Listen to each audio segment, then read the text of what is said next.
Assalomu alaykum barchaga. Ana endi sizlar bilan bugun multi-level reading partiga haqida gaplashib o'tamiz. Multi-levelda aynan shu qism B1 darajada tushadi. Afsuski, bu oson savollarga hamma ham maksimal darajada javob bera olmaydi. Nega? Chunki ma'lumot solishtirish qobiliyati yaxshi emas. Tarjima borasida, so'z borasida qiynalmasligi mumkin, lekin ma'lumotlarni to'g'ri bir-biriga matching qilish borasida esa juda ko'pchilik qiynaladi. Aynan bugungi video darsimizda esa sizlar bilan shu masala ustida gaplashib o'tamiz. Imtihonda tushgan savol yuzasidan sizlarga ma'lumot berib o'taman. Qanday ishlashimiz kerak, qanday yondashish kerak va albatta videoni oxirigacha ko'rsangiz zo'r manfaat olasiz. Abdullajon, shakarsan, shakar. Endi bitta imtihonda tushgan reading partiga ishlab ko'ramiz sizlar bilan birgalikda va har birini qanday ishlash borasida qisqacha tushuncha berib ketaman. Reading partiga o'zi e'tiborga olayotgan bo'lsangiz, bu yerda E harfidan J harfigacha jami 10 ta harf bor va kichkina matnchalar soni question 7 dan boshlab question 14 gacha, ya'ni jami 8 ta matncha bor. Demak, bu yerdagi harflar soni 10 ta, matnchalar soni esa 8 ta. Demak, bu yerda ikkita harflarimiz soni demak keraksiz. Ikkitasi oshiqcha ekan. Birinchi o'rinda tushuncha hosil qilishimiz kerak. Bu yerdagi harflarda odamlar keltirilgan bo'ladi. Qaysidir insonga nimadir kerak bo'ladi.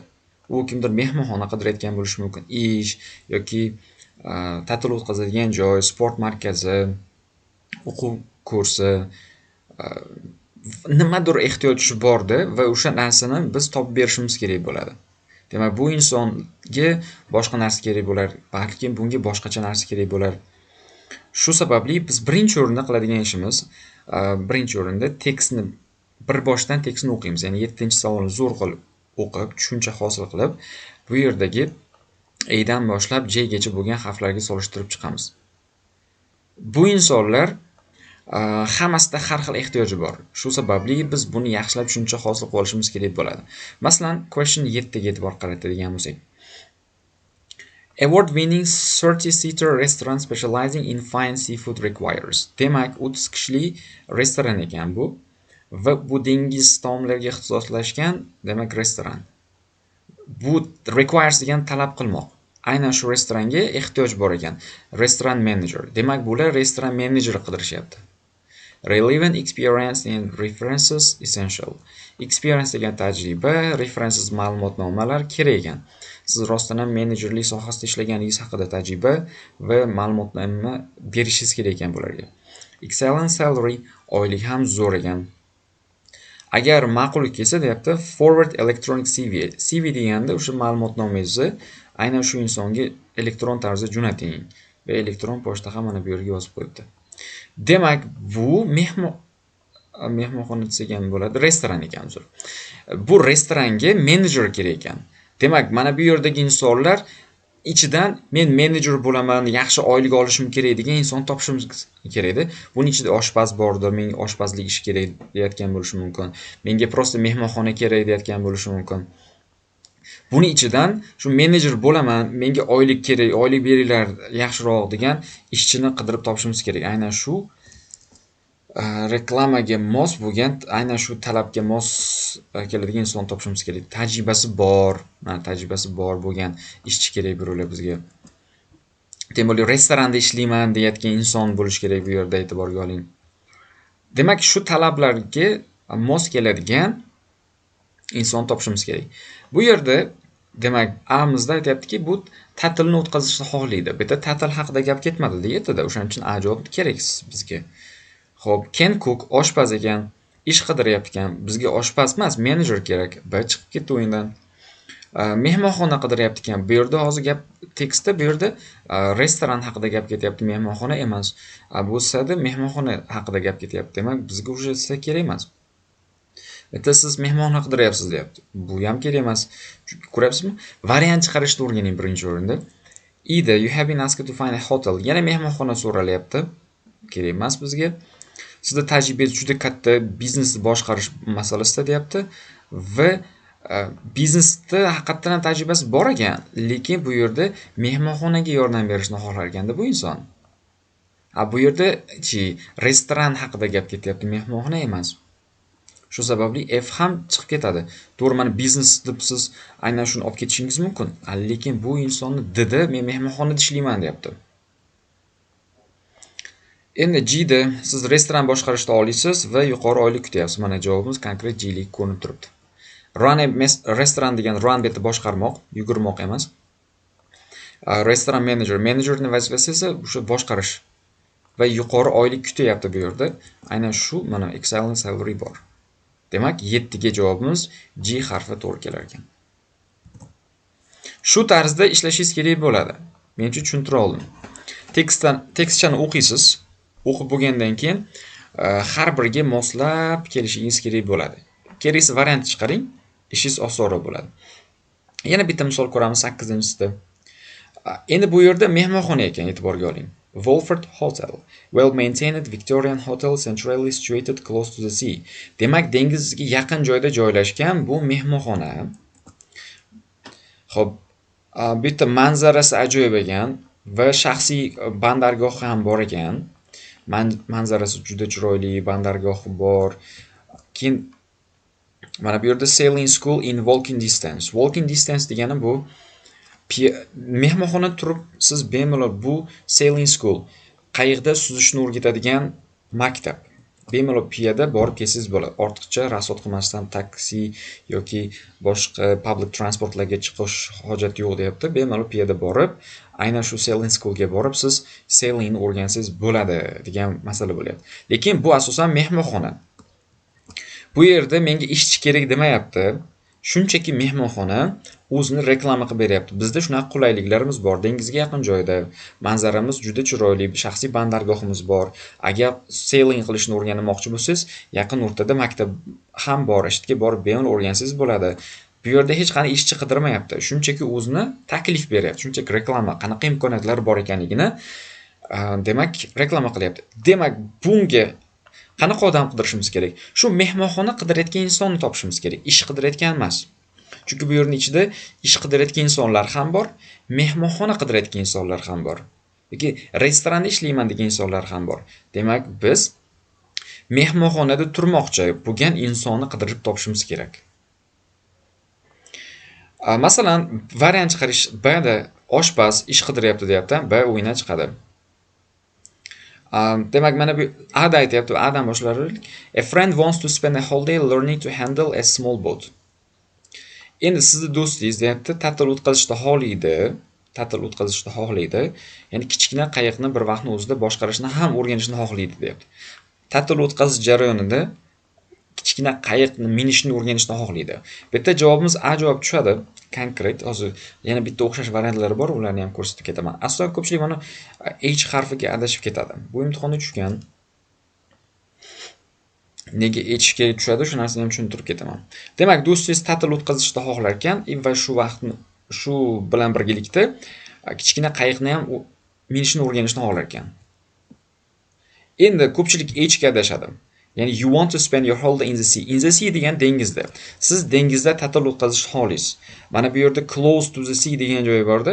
Shunga qarab turib ko'pchilik bu dengizga yaqin joyda joylashgan, shu sababli dengizda ta'til o'tkazishni xohlaydi deb H'ni olib ketadi. Yo'q. Agar siz ta'tilingizni dengizda o'tkazmoqchi bo'lsangiz, kruzlar bor. Kruz degani o'sha kemalar, katta kemalar bo'ladi, как mehmonxonadek. Siz ta'tilni shu kemani ichida o'tkazasiz, ya'ni dengizda o'tkazasiz. U boshqacha ta'til bo'ladi u. U boshqacha ta'til. Bu mehmonxona shunchaki dengizga yaqin joyda joylashgan, siz dengizga chiqishingiz mumkin, shunchaki cho'milgani yoki birorta qayiqda aylangani biroz. Bu yerda siz ta'tilingizni mutlaqo o'sha dengizda o'tkazmoqchisiz. Agar dengizda o'tkazishni xohlaydigan inson unda kruzga borish kerak. Shu sababli tushmaydi. A javob tushishi, demak, bir vaqtning o'zida ta'til o'tkazadi, shu vaqtning o'zida esa qayiq minishni ham o'rganadi.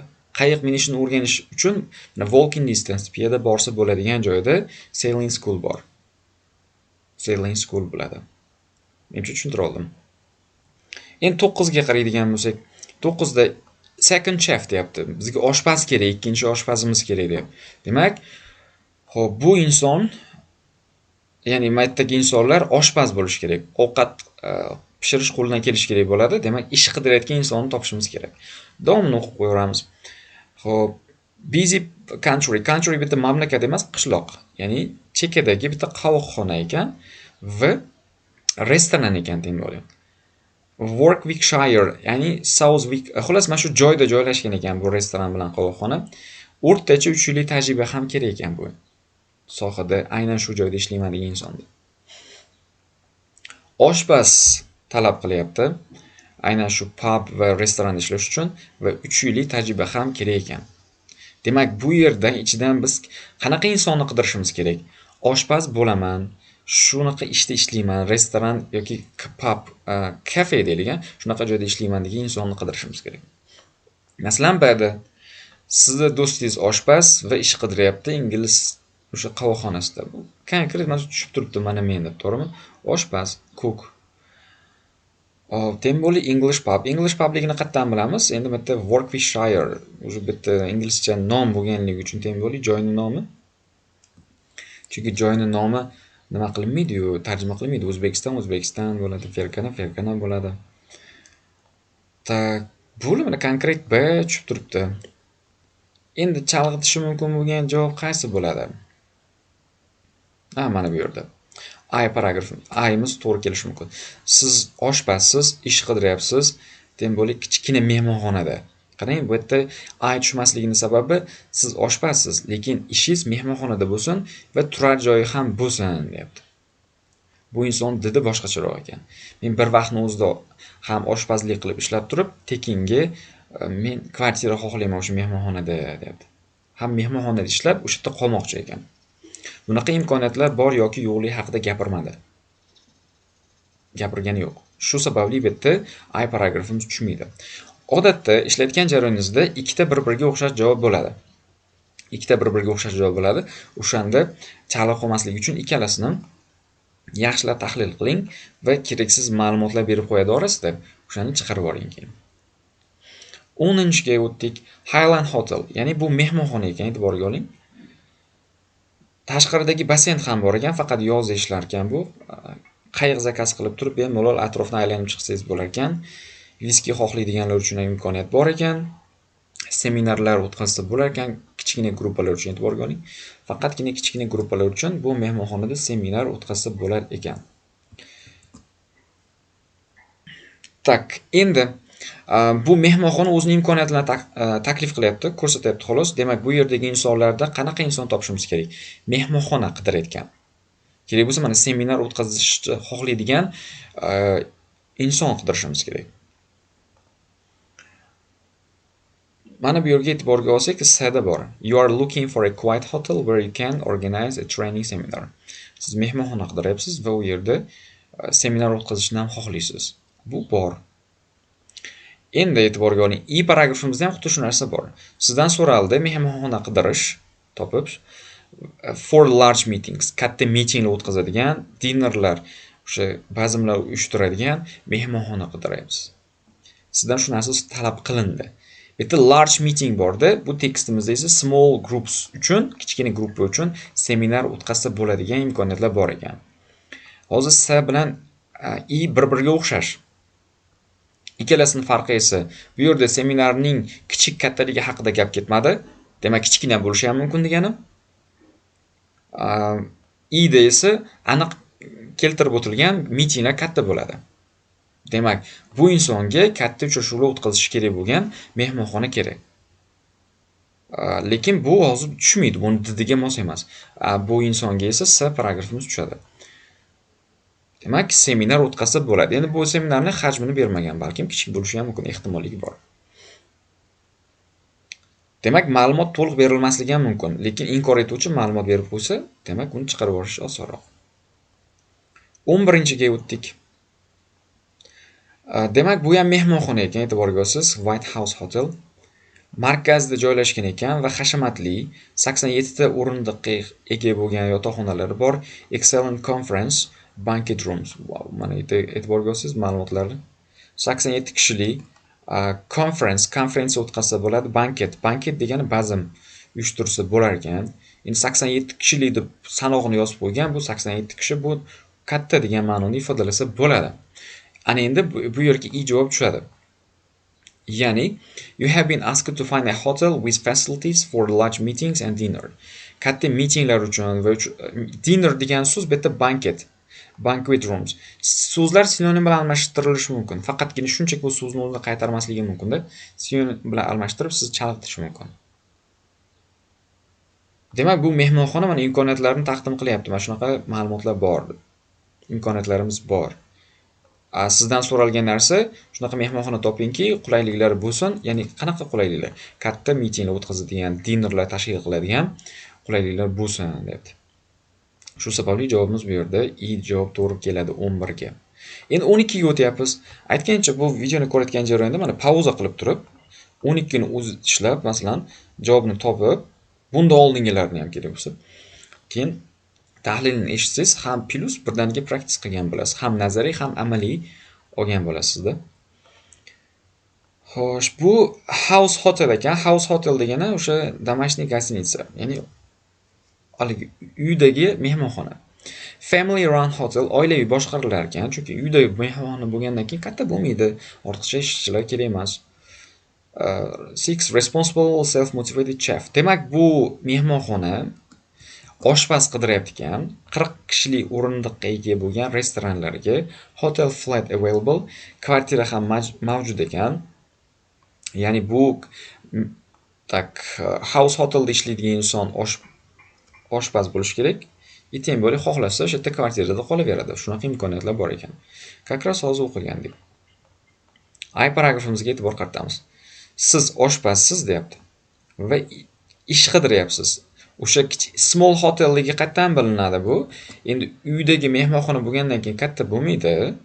O'sha uydagi mehmonxonada teng bo'lib kvartira ham bor dedi, flat available. Endi bu yerda accommodation ham mavjud bo'lsin. Demak, bu inson shunaqa didi bor ekan, men oshpazman, ish qidiryapman va kichkina mehmonxonada bo'lsin, turar joyi ham bo'lsin deb o'zini didini aytib ketyapti. Demak, bu mehmonxonada esa shunaqa imkoniyat borligi mavjud ekan demak. Bu insonga mos ekan bu ish. Shu sababli 12 ga javobimiz A paragraf to'g'ri keladi. 13 endi burilib tugatib qo'yamiz. Quarlton Manor, xolos bu qanaqadir narsa nomi, 17-asrdagi qasr ekan, ajoyib manzaralari bor. Gallery dining hall, xolos ajoyib ovqatlanish zali bor ekan. Hop, candlelight dinners, sham yorug'idagi kechki ovqatlar, for two deyapti, 2 kishilik uchun. Demak, e'tiborga olsangiz, 2 kishi sham yorug'ida kechki ovqatlar, mahalliy ovqatlar bo'lar ekan bu yerda. Ko'proq ma'lumot kerak bo'lsa, saytga kiring. Aytganimdek, o'sha pauza qilib turib, o'zingiz bitta ishlasangiz yaxshi bo'ladi. 13 ga javobimiz bu yerda D paragraf to'g'ri keladi. You are looking for a hotel. Siz shunaqa mehmonxona qidiryapsizki, for romantic weekend. Romantikaligini qayerdan bilamiz? Sham yorug'idagi 2 kishilik ovqat. Demak, bu romantika. Mana shu yerdan javob chiqyapti. Shuning uchun 13 ga javobimiz D variant to'g'ri keladi. 14 da assistant manager, demak ishchi qidiryapti ekan bu endi. Menga ishchi kerak, menejerga yordamchi kerak deyapti. Oldingi tajriba albatta bo'lish kerak deyapti. Mehmonxona va restoran sohasida juda muhim. Agar sizda maqsadingiz bo'lsa va motivatsiyangiz yetarlicha bo'lsa, shu ishga ariza topshiring. Demak, menejerlik ishi bor ekan bu joyda.